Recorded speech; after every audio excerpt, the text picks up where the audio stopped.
Welcome to Concept to Creation, a podcast featuring entrepreneurs who share their business journey. We'll hear what motivated them to turn their dreams into a business. They'll share stories from the trenches of business, from raising capital, creating products or services, navigating regulations, hiring employees, and managing competition and growth.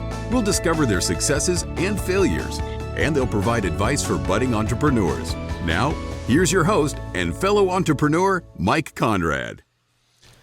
And here we are. Welcome back. This is episode number 3 of the Concept to Creation podcast. Thank you so much for joining me. Thank you so much for subscribing to this podcast. It's nice to see our audience grow.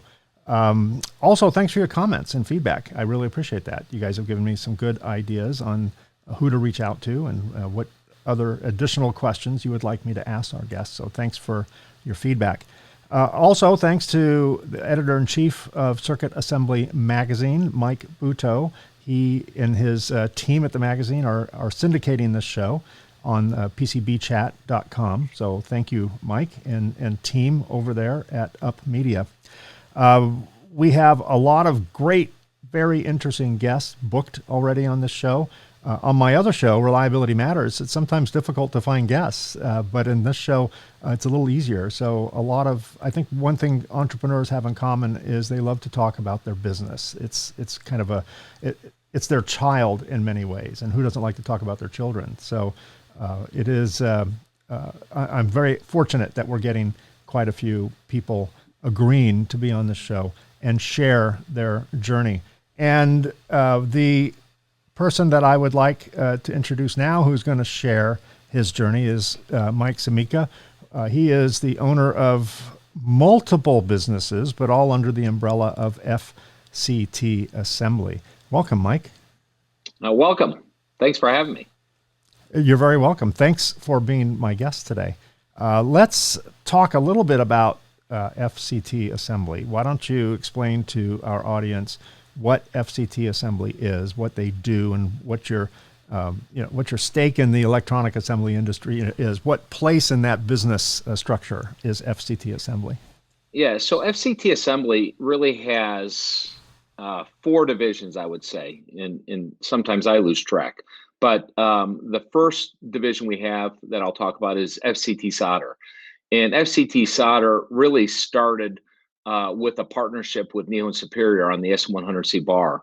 And that company focuses on lead-free solder, solder paste, fluxes, and other like wire solders and other miscellaneous solder products. We also have a partnership with Fred Cox of MET that we created a company called Blue Ring Stencils. And we're probably, I believe, the largest or second largest SMT stencil manufacturer in North America. They've also acquired Stone Mountain Tooling, which makes fixtures and tooling for the electronic assembly market. We have another company called A-Laser, another division called A-Laser that makes parts for the electronics, medical, aerospace industries. We use lasers to cut precision parts. And as well, we have these services in Mexico under our name FCTA Mexico. So that's kind of what Fct Assembly is. We have a couple of other companies. In fact, the first company I started was Florida Surtech, and Florida Surtech sells chemicals to the printed circuit board industry. So we're pretty knowledgeable when it comes to surface finishes, plating baths, those types of materials. So that was the first company I started, and we have a company called Fct Water Treat that deals with treatment of wastewater, metal-bearing wastes, and the last but not least, we have Fct Recovery that also does precious metal recovery through drosses and gold and so forth. Interesting. So you would be defined in the world of entrepreneurs as a serial entrepreneur, and I guess I don't know. It sounds like every synergistic company you would partner with anyway, you've made an acquisition of. That's what it sounds like, because you don't have any, at least that I can see, you don't have any business units that are just way out in left field that are unrelated. I think you're all one degree of separation away from each other. Is that correct? Yeah, I think they all, obviously the reason we started those companies, back in 2001, there was a real downturn to the circuit board side. And that was when we only had Florida Surtec. And my brother and I decided to really focus on diversification. And that kind of started these other companies up, but they're all tied together in a way. I think FCT Water has kind of morphed into a different company where they focus a lot on cooling towers and boilers, which is a little bit different than our industry. They also have DI bottles that our industry uses, and a laser is a little bit different. Yeah, we use lasers that are very similar to what's used to cut stencils, but we've taken that to a different direction where we're cutting plastics and in different exotic materials that has gone after really a different industry per se. So they're all kind of tied together, but a lot of it has to do with the electronic assembly industry from beginning circuit board all the way to finished product. How geographically diverse are your business units? I know that most of your companies, or some of your companies anyway, are headquartered in Colorado. Isn't A-Laser in San Jose, California? Is that correct? Yeah. So A-Laser is in Milpitas. We have also a Blue Ring Stencil division in Milpitas. We have Blue Ring Stencil has probably, I think, about 6 or 7 facilities around the country. I don't even know all of them. We just opened up in Toronto last week. We have, I think, one in New Jersey, New Hampshire, Florida, Dallas. Then A-Laser's only in Milpitas. FCT Water works out of Colorado, and Florida Surtec works out of Colorado as well. So FCTA Mexico has 4 facilities. They're in Monterrey, Tijuana, Guadalajara, and Juarez. Before FCT Assembly, were you on our industry? Were you in this industry that you're in now before? I started, so the first company I started was Florida Surtec in 1991. And before that, right out of college, I played professional tennis for about a year and a half. And then I worked for a company called Simmons Chemical. Simmons Chemical is a distributor of Alpha Metals, and they also had the Allied Genesol product line. So I started to learn a little bit about the electronic assembly market back in the mid to late 80s through my first job of Simmons Chemical. And I was just a salesman there. But I think the unique trait I brought to that company and maybe to the industry was I was fairly good at sales, and I had a background in chemistry. So I got my degree in chemistry. So the two were a little bit unique in a sense that, when you get the chemistry degree and you're able to sell and communicate, I felt like that was something unique that I can build on. Yeah, that does make sense. How long have you had I'm assuming I'm presenting evidence. I'm presenting information, not yet an evidence, I guess, if I say this, but I'm assuming you had some degree of entrepreneurial desire. Some so-called entrepreneurs didn't, I didn't. I guess I did, if I were to be totally honest, but many don't. They just stumble across an opportunity that's too good to pass up, or there's just no other choice in their career path. They just end up having to maybe save their career by buying a company and doing what they love to do, even though that maybe was not their goal. Was it your goal to start your own business, or are you kind of a result of circumstances that were just thrown in front of you? Yeah, I would say when I was younger, obviously business intrigued me. I remember, when I was 19, 20, I was going to start a hot dog stand, or I was going to open up a sports shop. But in truth, probably when I was that age, I was thinking I was going to be a tennis professional. And when I came to the realization that I wasn't good enough to do that, then I started to think about business. I probably knew back then that I was going to start something on my own. But my first job, I got my first job, and my dad always told me, "Hey, learn on somebody else's dime." So I started to work and started to understand a little bit. And when I had my first daughter, I was 26. I thought, well, if I'm going to do something, it's time to do it. And I just came up with an idea. So it wasn't a company that I bought. It was really just a startup company with an idea, no customers, no formulations, and just I'll figure it all out. And that's what I did. There must be some risk-averse nature, or actually not risk-averse, okay with risk nature about you, because to leave a quote unquote perfectly good job with a stable paycheck, at least that's the promise, in exchange for going into a field of business where statistically 75% of all new businesses fail within 10 years, half fail within 5 years, a third fail within the first year, is, there's got to be a unique mindset to everyone who thinks that they can beat the odds. It's like the guy that shows up to a table in Vegas and they look at the, say it's roulette, and they look at the indicator that shows the last 20 hands, and it's been black, black, black, black, black, black, black. They think they've got a formula. They go, I'm going to bet on black because it's on a trend, or I'm going to bet on red because it hasn't been a red in a while. There are people who are not risk averse who are successful, and there are people who are not risk averse who lose everything.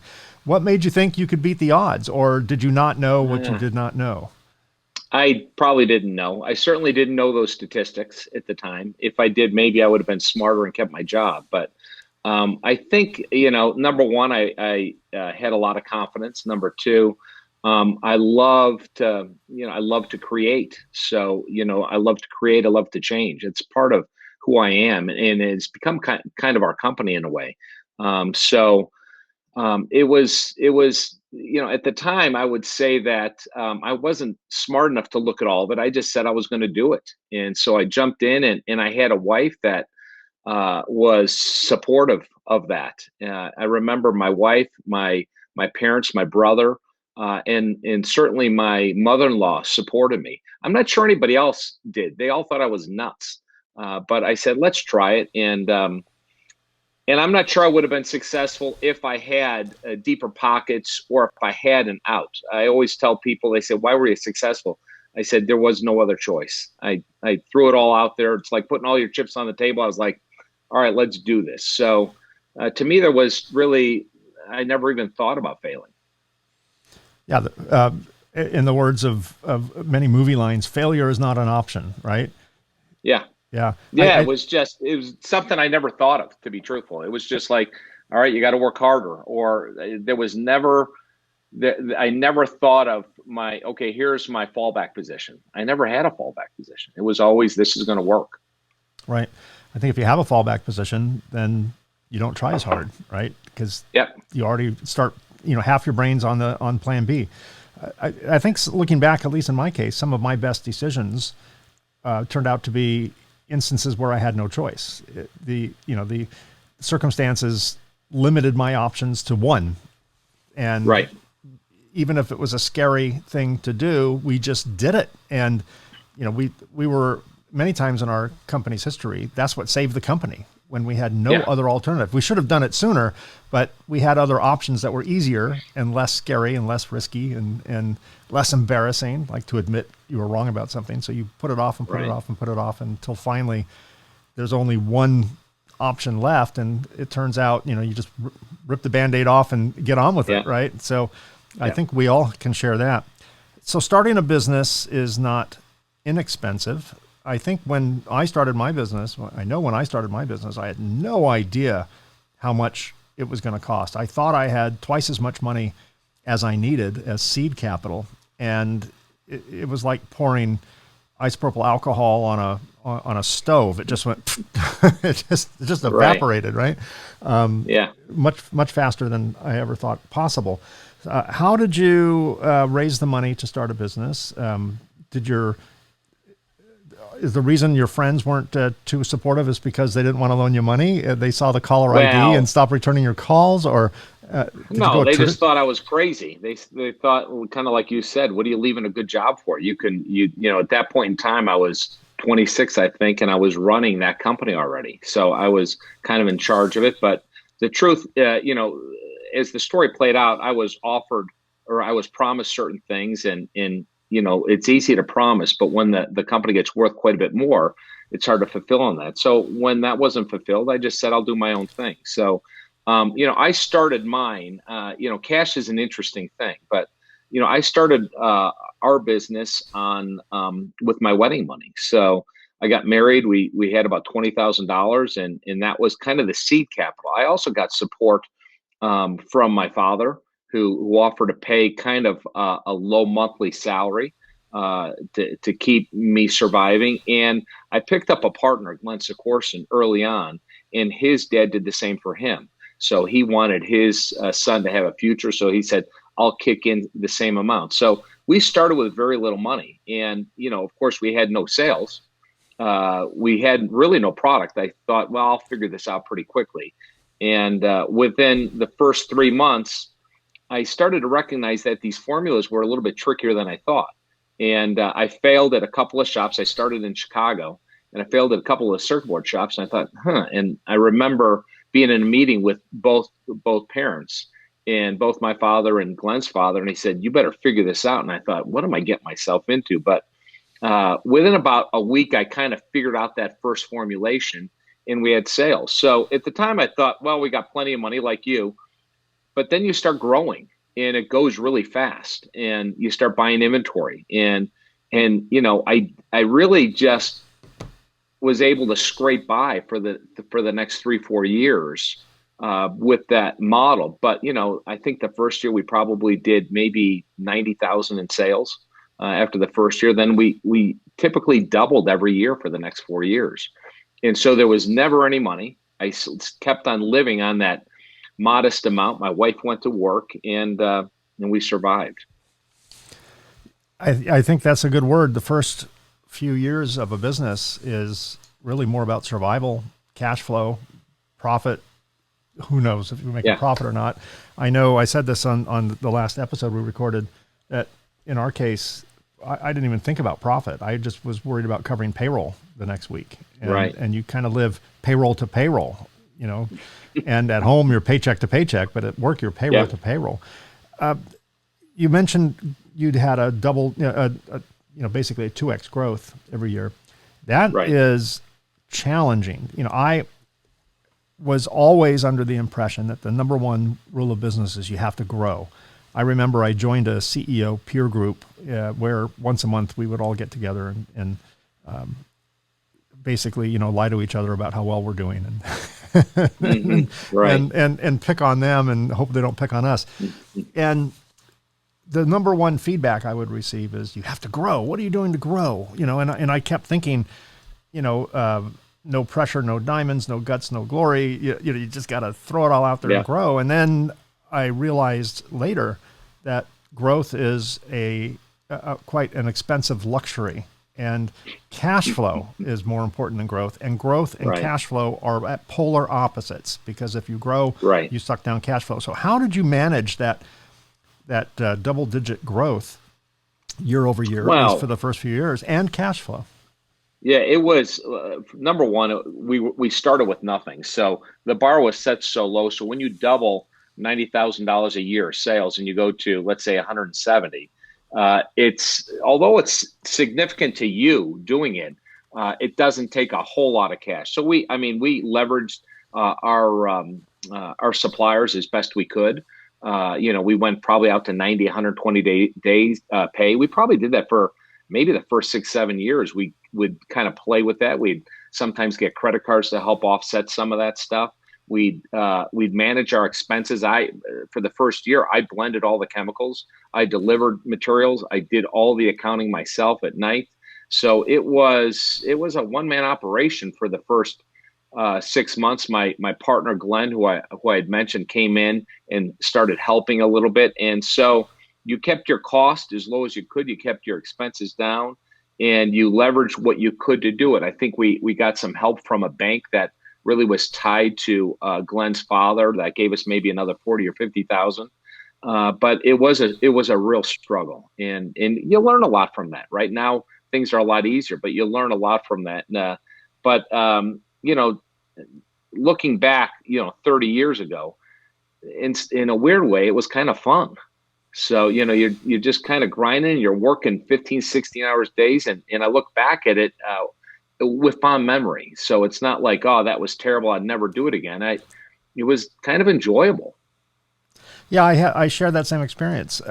I think age, time, distance all have a unique ability to kind of dull down or blur out, or maybe even erase some of the stress that was involved. And you end up looking back at this nostalgic time.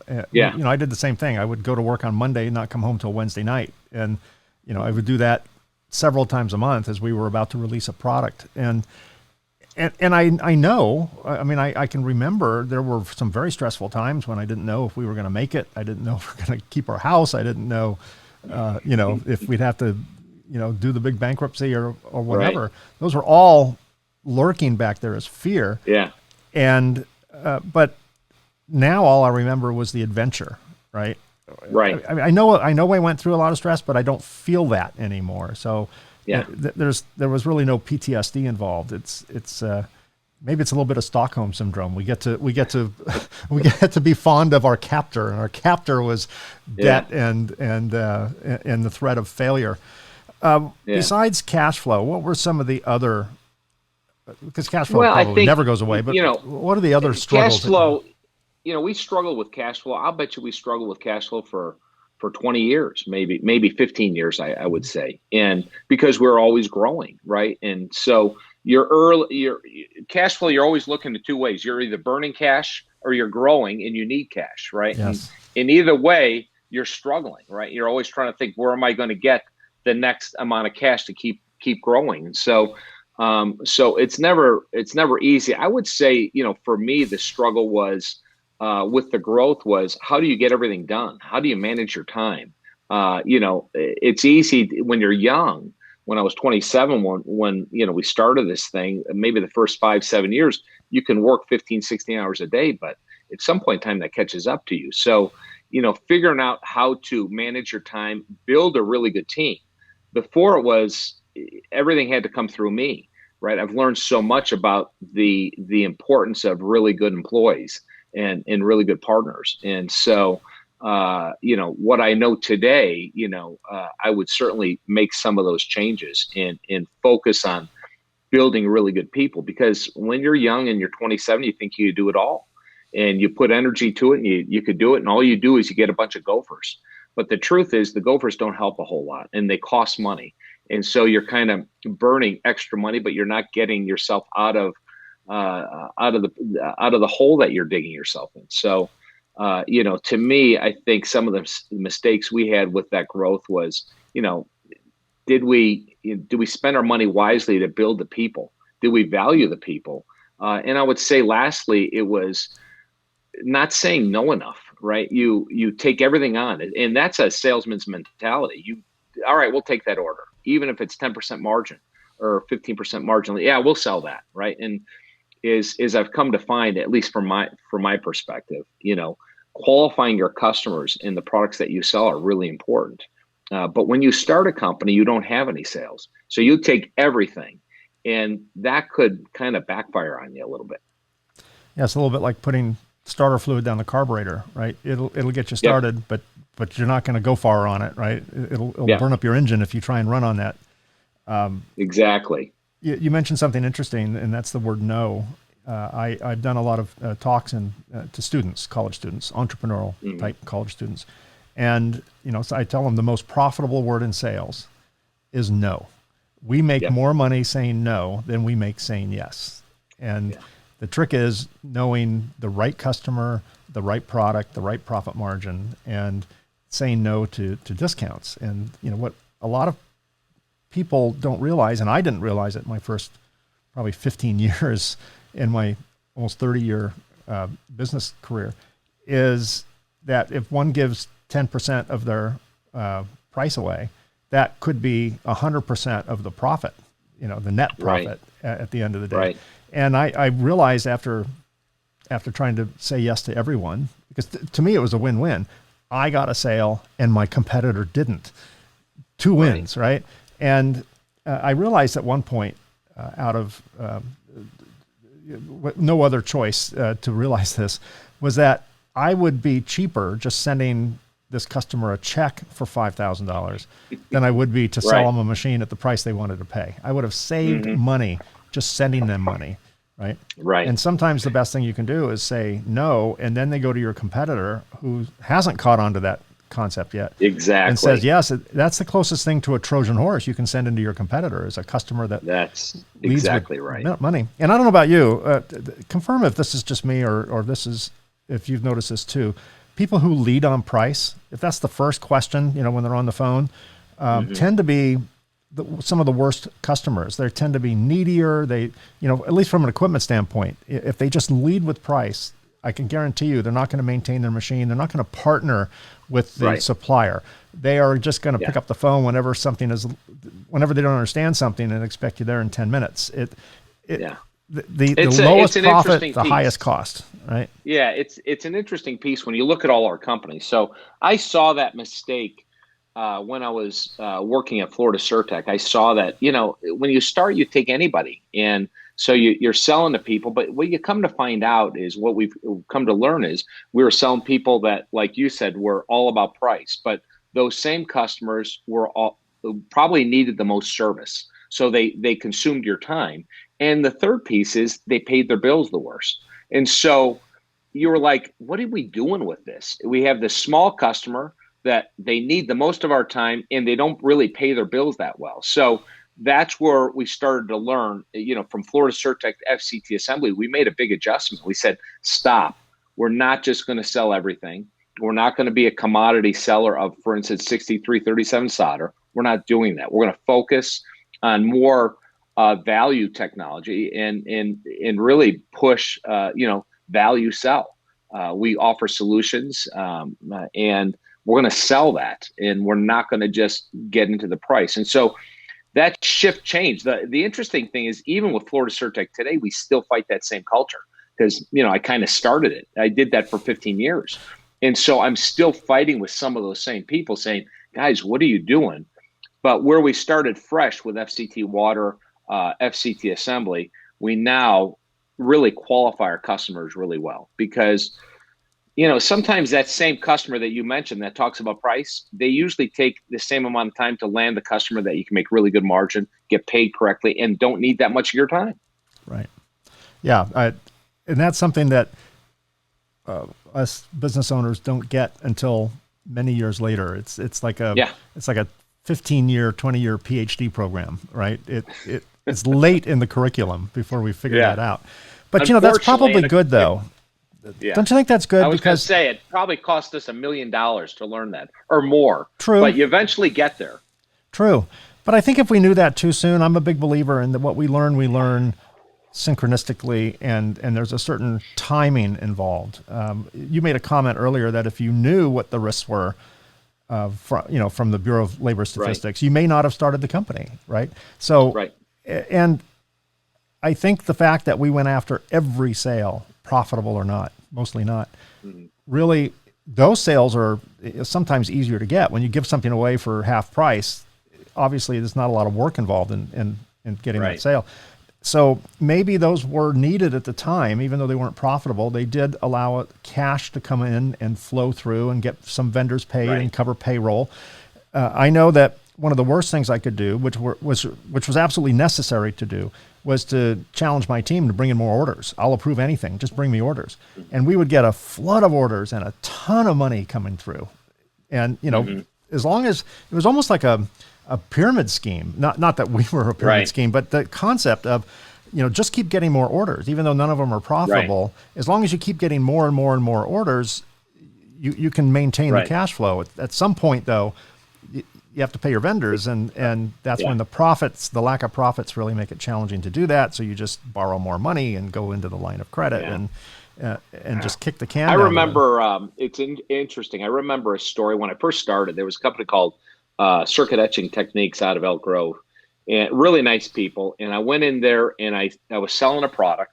And so I had this product, and basically I was the new guy. And back then, this is 1991, I took a Xerox label and I would glue it on, and our containers look so much worse.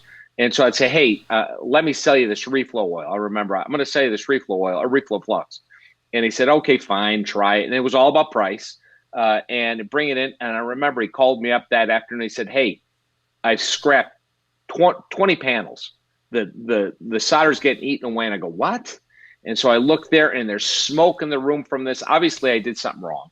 And I remember looking at Rao, and I said, nah, that's not good. He goes, no, it's not. He was really mad. And I go, can I come back next week and try again?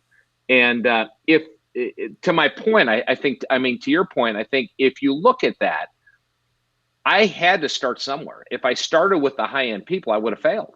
But if I could have started with those people, they gave me multiple opportunities. Yeah, the margins were low, but I could kind of craft our business a little bit based on those people. So if I tried to perform this in Northern California instead of Chicago, we would have failed.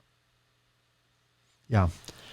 You mentioned just a little bit ago, you used the word commodity. So whether it's fair or unfair, accurate or not accurate, at least two of your businesses, stencils and solder paste, may be considered by many as a commodity, right? They're sold by many people. You all kind of share the same cost of materials, and generally capital equipment buyers aren't the ones buying those products. They're done by commodity buyers within big companies, right? Whose job it is to, whether they use Alpha or Kester or FCT or whoever, Indium, their job is to take the type of paste the engineer is looking for and then get the best price on it, right? That's their thinking, and they're bonused on that, I think. So how do you take FCT assembly or Blue Ring stencils? How do you take a company that manufactures what many buyers consider is a commodity?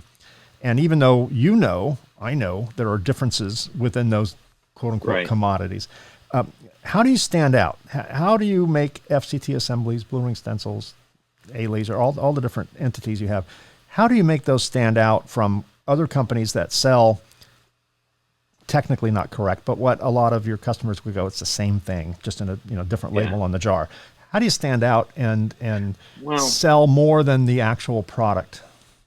Yeah, I mean, so it goes back to, a big part of who we are. And I would say that when you talk to our managers, we talk about differentiation and how do we differentiate ourselves versus the other guy. And I think Blue Ring Stencil is a great case for that because, one of our big competitors, and I'm fairly close to some of our big competitors, would say, hey, all we do is cut holes in a piece of stainless steel sheet and sell it. And the faster you do it, the better you are. But, we look at how do we differentiate that. And so we developed our nanoslick gold coating. We came up with that to say we're going to release solder paste better than anybody else, or we'll come up with our mesh welding technology that gets rid of the scrap when you get a delamination because of the glue.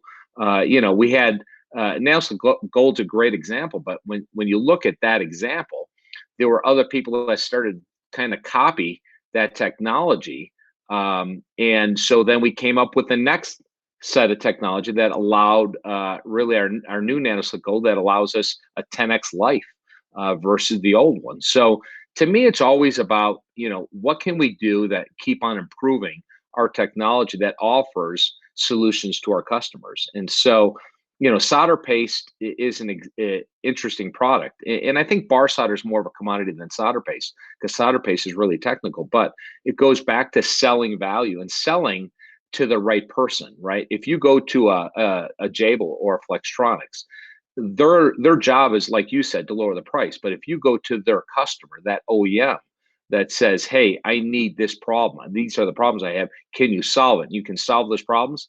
Then you're able to hold that price. So we always talk to our group about selling value, but I also challenge our teams in all our companies that what are we going to do next? So let's just not rest on our laurels. We came up with nanoslick gold.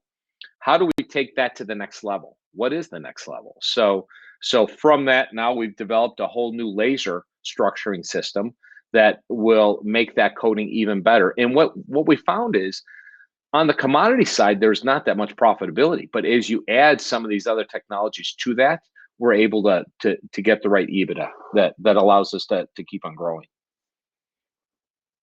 I muted myself there. Through the value added, I guess, right? Yes. So the commodity is the ticket in the door, and the value added services are where the profit comes from. I would suppose. Yeah. So what skills do you possess today that you lacked when you started this business journey? I don't know. You have to come up with at least one, right? Well, I can come up with a number. I could tell you this: I don't have the energy I had when I was 27. I'm probably more risk averse than when I was 27. But, I've learned a lot from an accounting standpoint.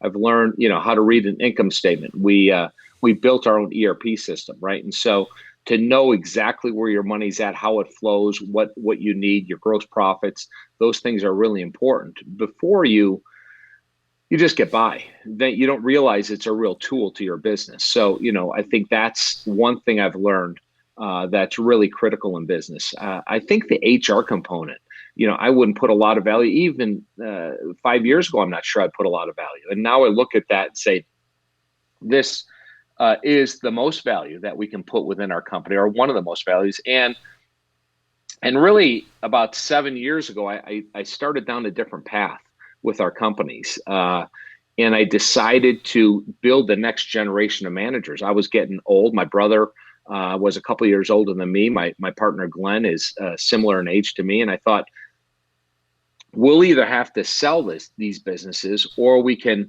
keep them going. And to me, it was more about leaving that legacy and building the managers of tomorrow, those champions of tomorrow, and teaching them all that I learned. But the truth is, Mike, they're smarter than me, all these guys. So we brought in people and we focused a lot on education. So they go to all the classes. Being water treatment, they're going to be, we have the youngest certified water treater ever. So they go to the classes. We meet like this last year with the pandemic. We were meeting weekly. We read books. We talk about business, what's important, what's not, where we focus, and so to me, those are the things I've learned. Value the employees, value the education in the teaching piece. Know that the financial piece is a really important part of your business that a lot of people see. And then also coming back to focus and qualifying the right customers and the right product lines that you want to sell.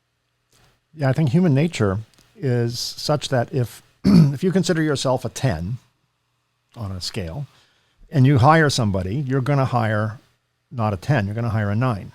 It's just job security. And then that 9 will get to the point where they have to hire someone and they'll hire an 8. And you can see the direction, right? It's a downward death spiral. And in the early days of my business, I think arguably I was the smartest person in the room.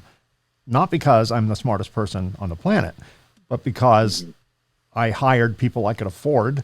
And gopher would be, I don't mean that in a derogatory sense, but I hired people who could just do my tasks for me. I was the brains and they would just run the tasks for me. And then eventually I think we all get to the point where we realize that, my goal now in life is if I, go into my conference room filled with staff, I want to be the dumbest guy in the room. And I want to surround myself with people who are smarter than me. And, I still got the gut. I'm sure you still have the gut, the instinct, right? You're the guy that should be up in the crow's nest to see, to see where the stars are and where the horizon is and figure out, the direction of your ship. But you should not be the guy shoveling coal into the furnace, and you should not be the guy, painting and swabbing the deck and things like that. You want to be a more strategic role. But in the beginning, when we start our businesses, we are the chief cook and bottle washer, right? We are. Yeah. We're the free labor, right? That allows it to be successful at first. And I think go ahead. No, I think the reason 75% of businesses fail statistically in the first 10 years is probably because business owners don't evolve. They think that it was a guaranteed success. What got them from A to B worked, which was working, 16-hour days and doing everything yourself and always being the smartest person in the room. And then eventually the company outgrew them. And, it's like putting a tree in a small pot. It will sprout, it will grow, and eventually it will die because it just doesn't have enough room to spread its roots and form a foundation. I think that's a similar thing that happens with probably most of the businesses that fail. So I think go ahead. I'm sorry. I'm interviewing you and I'm doing the talking here, but which I guess is a trait of a lot of entrepreneurs. But just to finish the point, I think the 75% failure rate is probably not that high if people can realize they need to get out of their own way, right? They need to evolve. They need to shift up to the next level. I'll turn it back to my guests now. Thank you for letting me go on that diatribe. I was just going to make a couple of points to that. for us and for me, and I know my daughter's the same way, built, and she's kind of taken on a lot of my role, but we love change, right? It's always about how do we improve, how do we evolve, how do we adapt.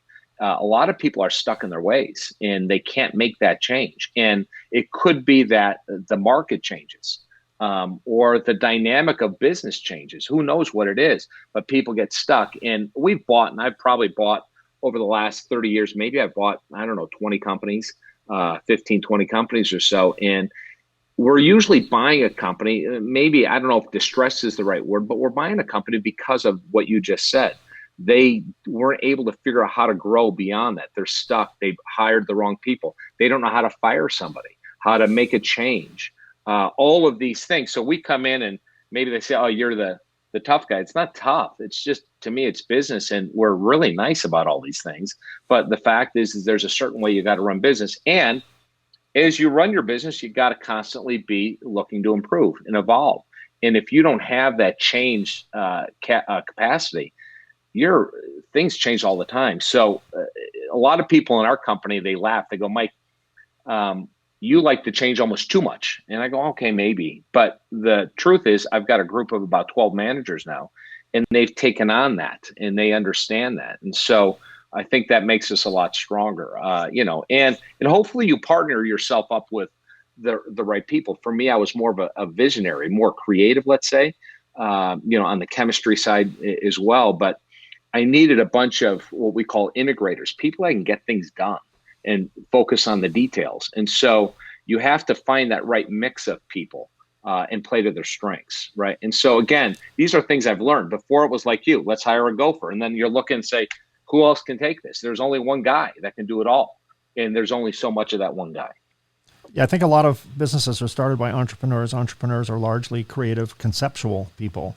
I consider myself a conceptual, creative person, which means I come up with a lot of ideas, but I don't actually finish any of them, right? Right. I'm the guy That's who me. gets really excited about something, particularly if I'm on vacation. My team shared this with me not too long ago, that they always used to joke, when Mike comes back from vacation, get ready for the meeting because he's going to come back with 25 new ideas, which Right. sounded really good when I'm drinking tequila, smoking a cigar in a pool in Mexico, but maybe not in the real world.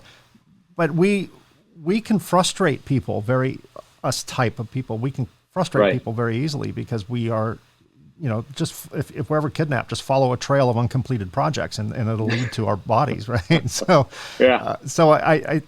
you have to bring in people who can, play their role in the relay race where, your job is to pass that baton and then create something else and then pass that baton. And I think that also guarantees that you won't be in the 75% majority that fails. You'll be in the 25% majority that makes it. You talk about education and, educating your staff, which is wonderful. I think, I'm a big believer, at least my experience has taught me, when it comes to retaining employees, it's almost never about the money. It is about their sense of fulfillment and being part of something greater than themselves, right? That's been my experience.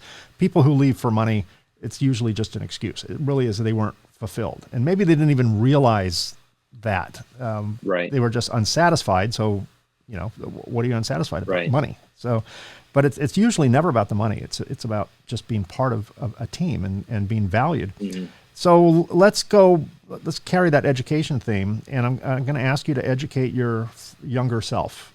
If you had the ability to go back in time, I think you said it was 1991. 1991 I started. Florida Surtech. Yeah. So let's go back to 1991. Older Mike is talking to younger Mike. What would you tell younger Mike? What tips would you give him based on what you've learned all those years? And maybe even more importantly, what wouldn't you tell him that you know now? Well, I think that the first thing I would tell him, but this might bankrupt us, but I would say, relax. Don't worry. This isn't a sprint, it's a marathon. And so you don't have to get everything done right now. You don't have to land everything right now. Take your time, think things through, and make sure you try to go on the right path. So I would probably start there. And as you get older, you start to relax a little bit and you start to think a little bit, and the anxiety and the stress doesn't eat at you. And so to me, that would probably be first and foremost. And the second thing is make sure you take your time in building your team, and don't get so caught up into a certain industry or a certain product. Look at what makes the most sense, what fits your skill set, and if you do that, I think you have a better chance of success. So I think those things are really important. Obviously, building when you have the money to afford it, building the right team and creating the right culture. We've had some really interesting. If I were to write a book about some of the culture shifts that we've needed to do, it's been really, for me, educational. So you look at A Laser about 5 years ago or 6 years ago, where they were heading and where they're at today with a new manager and just a whole new philosophy. FCT Water, these are some of our greatest accomplishments that I've gotten to witness and be a part of. Starting with the right culture, getting people, making sure it's fun, making sure they're in the right roles, getting the right person in the right spot, and empowering these people to take the ball and run with it. When you're younger, you don't do any of that. So I would say, hey, you don't have to do it all, Mr. Hotshot. Like my mom used to say, you're 2 houses from the poorhouse. Don't ever forget it. So be humble and allow other people some opportunity. Yeah, I've long said that the difference between success and failure is about 4 paychecks. It's yeah. There's a time when that was actually true. There are common myths out there about what it's like to own your own business, and these are usually held by people who have never and will never hold their own business.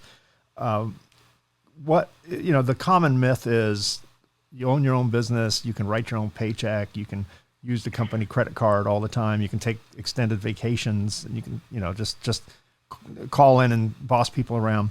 Those are the myths.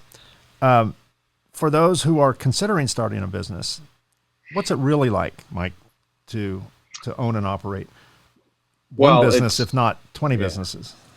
It's nothing like you just said. I mean, those are the myths, and they don't recognize that what ends up happening when you own a business, the business never really turns off. Your mind, I think maybe this is a good thing or a bad thing, but your mind never rests. You're on a vacation. I've yet to take one vacation since I started FCT where I didn't work at some point in time. So you've got to love what you're going to do, number one, because if not, you're going to be miserable. Because it never stops, and in a sense, you're always thinking of cash. And is the next paycheck going to be there? So you got to be able to handle those types of things. But for me, when I got into my business, I remember I was 27 and my daughter was a year old, and I wanted the freedom. Probably when I started it, I thought the company wouldn't be as big, but I'd be a lot richer somehow. But the truth is I wanted my freedom. So I was okay to work 12 or 14 or even 15-hour days.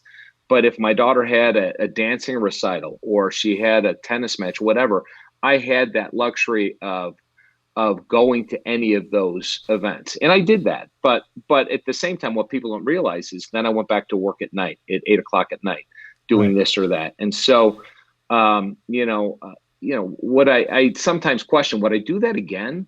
My mom always said, Michael, go work at Quaker Oats. You're a chemist, just enjoy it. Work at Quaker Oats. I think I probably wouldn't have been happy doing that.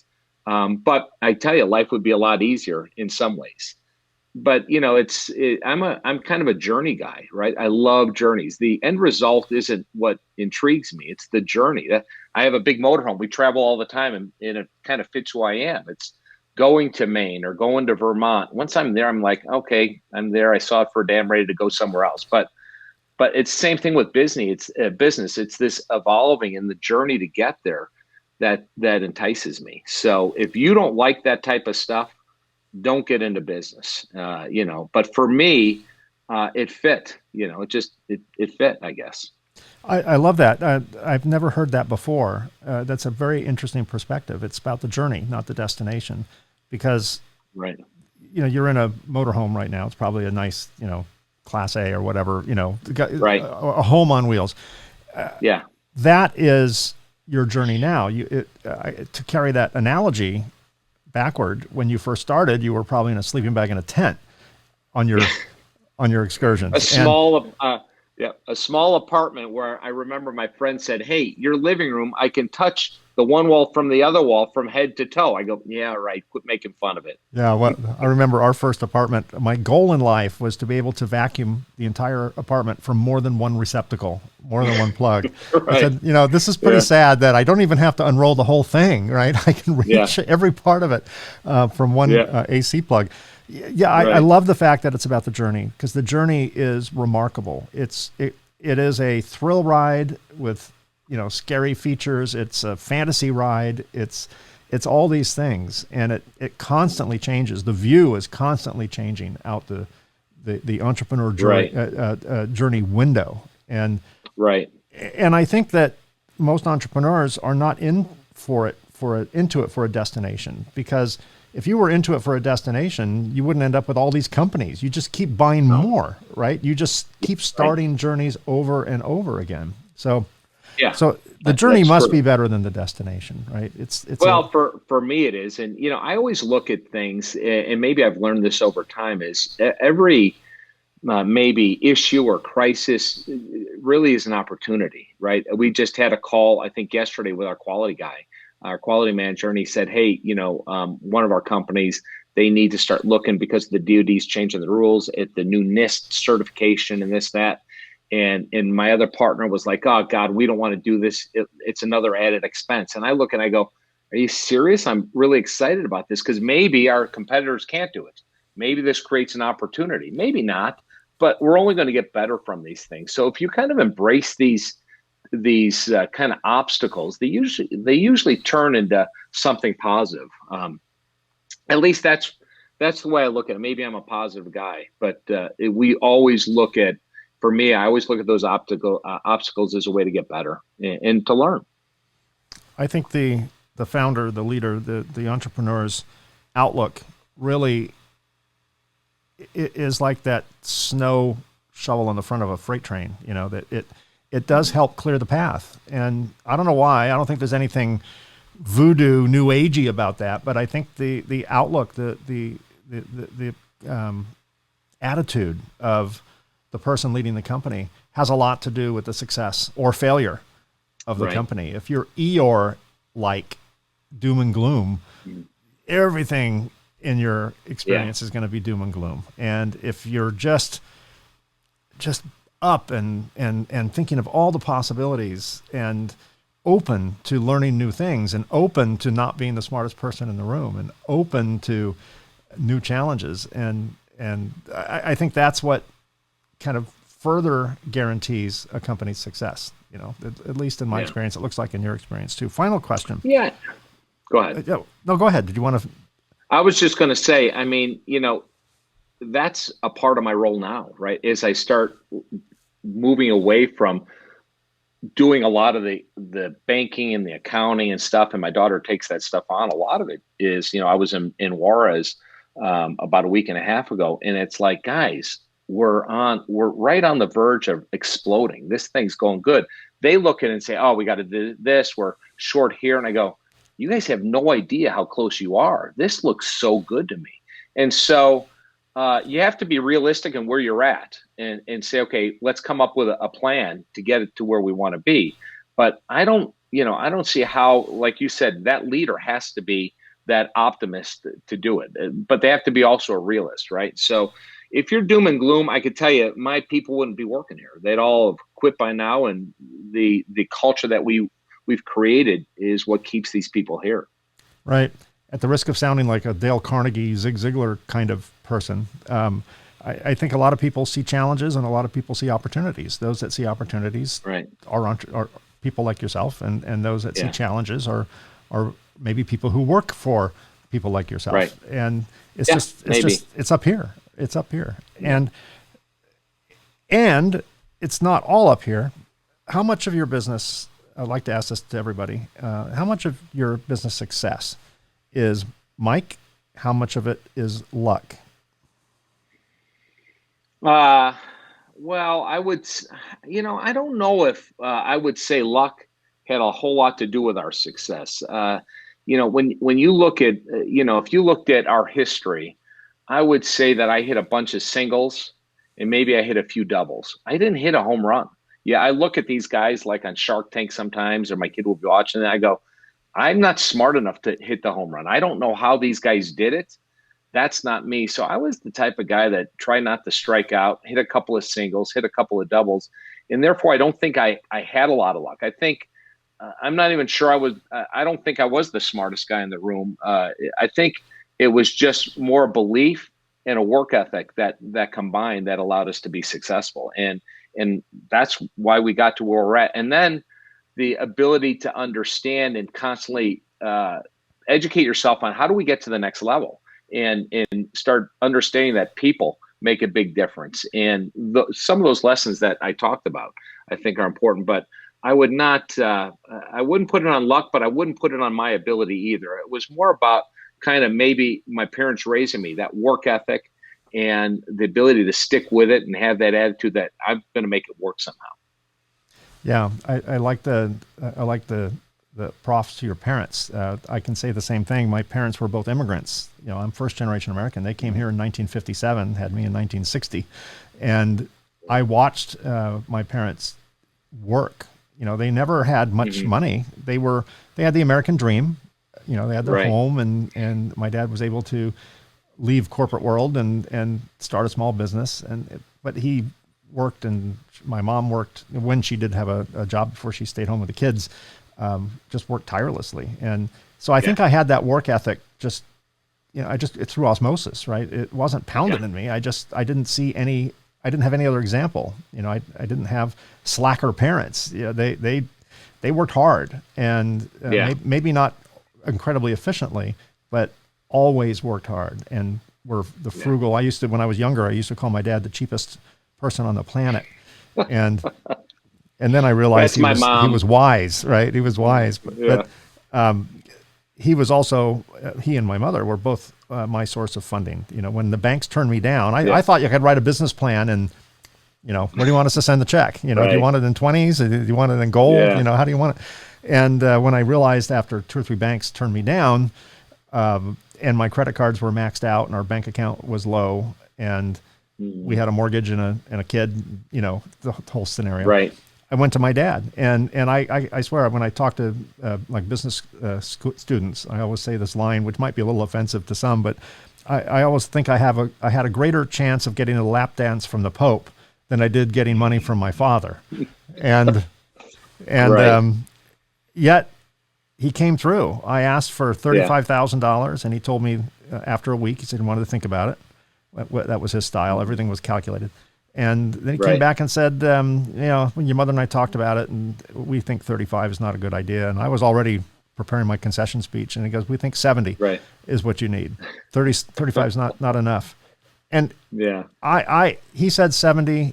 He might as well have said 700,000. He might as well have said 7 million, 700 million, 7 trillion. It was all the same. 70,000 could have been 70 million. It's the same from my vantage point then in 1992. So, I think we all benefit. You have, and I have benefited from the lessons our parents taught us, either intentionally or unintentionally. And some of it was what to do, and some of it was what not to do. But we took it in, and it's just part of the fabric. And you're now spreading that fabric to the other companies. Right. That's my big thing I always tell people, and I think my kids have that too, is, I was blessed. I had a great childhood. My mom and dad were great. They were very frugal. My dad would spend a little bit, but my mom was really frugal. But man, did they work. And I remember when I was 16, my dad's like, all right, I'm going to show you what work really is. You're going to the machine shop. He was a machinist in Chicago. And remember there, and he was talking to his buddy Burgess. He said, put him on the dirtiest machine, but make sure he keeps all his fingers, right? Type thing. And if you arrive with 10 fingers, you go home with 10 fingers. Yeah. So that was the thing. And it was 12 hours a day, and it was dirty. But the truth is you have to me at least, my success was I able to pass that to my kids and my grandkids. And I remember my wife saying, oh, you're too easy. You're letting them play tennis. You're doing this. And I go, as long as they're working hard, as long as they put the effort in, they're passionate, I don't mind supporting it, but I laugh now because the people look at my kids and they go, how did they get that work ethic? I don't know if it's in the blood. I don't know if it's what we did. All I hope is that from generation to generation, we can keep that kind of same Midwestern way of doing things. So you work hard, you earn it. And it's not about the possessions you have, right? It's, I got one weakness, motorhomes. Other than that, I just, the rest of it is just, is gravy the way I view it. So. Yeah. Well, I love motorhomes too, but lately my homes have been floating on lakes. So I'm into boating. That's even better. I'm into boating. Yeah. So anyway, that's even better. We work hard. We deserve that. And I know the entire time you're driving your motorhome and the entire time I'm floating on my boat, I'm still thinking of business. Right? It never stops. And you're coming back and you have 20 new ideas. 20 new ideas. He's like, and you're saying, let's go, guys. We're going to do this. And they're looking, oh, God, please don't go on another vacation. Exactly. We got so much more to do. Exactly. Yeah. Well, Mike, this has been great. I really appreciate the insight and the advice and the story of your business journey.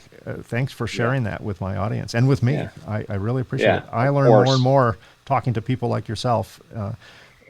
Before I started doing this, I thought my journey was exceptionally unique, and somehow I did it all wrong, and I managed to survive anyway. And then I talked to other business owners, and I realized that we were all in the same video game with the same trap doors and the same limited number of lives and monsters trying to get us. Yeah. It's funny how similar it is. And I agree. I mean, I hear your story and I'm like, oh, God, that's so similar to what we did. But anyways, it's fun to talk about it. Like you said, we always like to talk about our journey and the struggles we had and all that. So I thank you for your time. Well, thanks. Right back at you. And audience, if you have any questions for Mike, I'm going to put Mike's contact information in our show notes, as well as it'll be a long list of show notes because I'll list all the companies that are associated with FCT Assembly. And if you want to reach out to them, you'll be able to do it through the show notes. For those of you who are listening to this podcast in your car, it's also available in video format, so you could see Mike's charming face and look at the cringes when I ask him tough questions. No, he didn't cringe once, but that's available on our Concept to Creation YouTube channel. So you can just go to YouTube, search Concept to Creation, and you can watch this video as well as listen to it in the car. So thank you everyone for joining us. This was episode number 3. We're looking forward to doing episode number 4 in 2 weeks. We'll be back at you. Well, that's a wrap. Thanks for listening to or watching this episode of the Concept to Creation podcast. A special thanks to my guest today, Mike Scimeca of FCT Assembly. If you're listening to the audio version of this podcast, please be sure and subscribe. We're available on Apple Podcasts, Google Podcasts, Spotify, and virtually wherever you get your podcasts. If you're listening to this in the car and you would like to see the video version of this as soon as you get home, as soon as you get back to the office, be sure and search for us on our YouTube channel, the Concept to Creation YouTube channel. When you're on the YouTube channel, be sure and hit the subscribe button and hit that bell icon so you'll be notified of new episodes as soon as they're released. We do release new episodes on the first and third Tuesday of each month. Thanks again for watching. We'll see you again in a couple of weeks.